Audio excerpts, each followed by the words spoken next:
सवाल ये उठता है कि सबसे पहले महादेव सट्टा बंद होगा कि नहीं होगा। आरोप दूसरे पे लगाओ और खुद पैसा वसूली करो। इसका मतलब ये है केवल ये लेन देन का बड़ा मामला लगता है, लेकिन अभी केवल सौरभ चंद्राकर की गिरफ्तारी की सूचना है। वो कब लाया जाएगा उसकी अपनी प्रक्रिया है, कब तक होगा इसके पता नहीं। दूसरा, रवि उपल कहाँ है। तीसरा, इनके मालिक जो शुभम सोनी है वो कहाँ है। और सबसे बड़ी बात यह है कि ये महादेव सट्टा बंद क्यों नहीं हो रहा है। महादेव बेटिंग ऐप के मालिक सौरभ चंद्राकर की दुबई से गिरफ्तारी हुई, जिसके बाद छत्तीसगढ़ के पूर्व मुख्यमंत्री और कांग्रेस नेता भूपेश बघेल ने कड़ा रुख अपनाया है। साथ ही उन्होंने इस मामले पर कई सवाल भी उठाए हैं। अब जाके सौरभ चंद्राकर को पकड़े हैं तो सवाल ये उठता है कि सबसे पहले महादेव सट्टा बंद होगा कि नहीं होगा। और बंद नहीं कर रहे हैं तो उसके पीछे कारण क्या है। क्या कारण लगता है कि क्यों नहीं बंद किया जा रहा है। सीधी सी बात है कि आरोप दूसरे पे लगाओ और खुद पैसा वसूली करो। केंद्र सरकार में बैठे हुए लोग कर रहे हैं ये सब काम।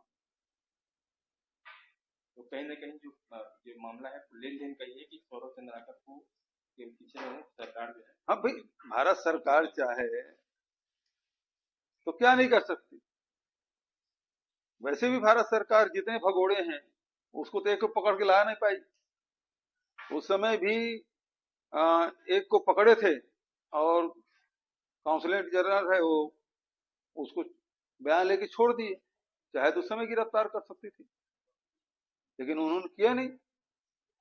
इसका मतलब ये है केवल ये लेन देन का बड़ा मामला लगता है। देखिए, ये मामला हमारी सरकार में इसके खिलाफ 2022 में इसकी कार्रवाई शुरू हुई और 5 दर्जन से अधिक एफआईआर दर्ज हुए और 400 साढ़े 400 से अधिक गिरफ्तारियां हुई। बैंक खाते सीज किए गए, गैजेट्स जब्त किए गए, मोबाइल जब्त किए गए, लैपटॉप जब्त किए गए, नगद राशि भी जब्त की गई। तो सारी कार्रवाइयां हो रही थी और जैसे चुनाव नजदीक आया ईडी उसमें कूद पड़ी। और ये चूंकि इसका संचालन कोई दुर्ग भिलाई से हो नहीं रहा था ना, छत्तीसगढ़ से हो रहा था, सब विदेश से हो रहा था। और इसलिए भारत सरकार को हमने पत्र लिखा कि लुकआउट सर्कुलर दे कि उनको पकड़ के लाया जाए। और ठीक चुनाव के पहले,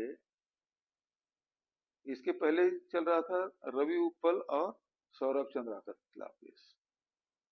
शुभम सोनी नाम का एक आदमी अचानक उसका वीडियो आता है और अपने आप को उसका मालिक बताता है। रवि उपल और सौरभ चंद्राकर उसके नौकर है और सरकार बदल गई। दोनों डबल इंजन की सरकार है, लेकिन अभी केवल सौरभ चंद्राकर की गिरफ्तारी की सूचना है।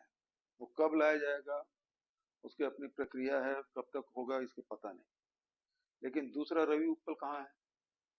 तीसरा, इनके मालिक जो शुभम सोनी है वो कहाँ है। और सबसे बड़ी बात यह है कि ये महादेव सट्टा बंद क्यों नहीं हो रहा है। इस बंद करने की जिम्मेदारी भारत सरकार की है और उन्होंने अभी तक बंद नहीं किया है। तो सवाल ये उठता है कि पहले तो मुझ पर आरोप लगाते थे प्रोटेक्शन मनी लेते हैं। प्रोटेक्शन मनी लेने वाले मुख्यमंत्री एफआईआर और कार्रवाई करेगा, न केवल एफआईआर, 450 लोगों की गिरफ्तारी होना, बल्कि देश के दूसरे राज्यों में भी चल रहा है वो। लेकिन दूसरे राज्य में कहीं एफआईआर नहीं, कोई कार्रवाई नहीं। तो अब क्या प्रोटेक्शन मनी राज्य सरकार और भारत सरकार में बैठे हुए लोग ले रहे हैं। इस बात का खुलासा होना चाहिए।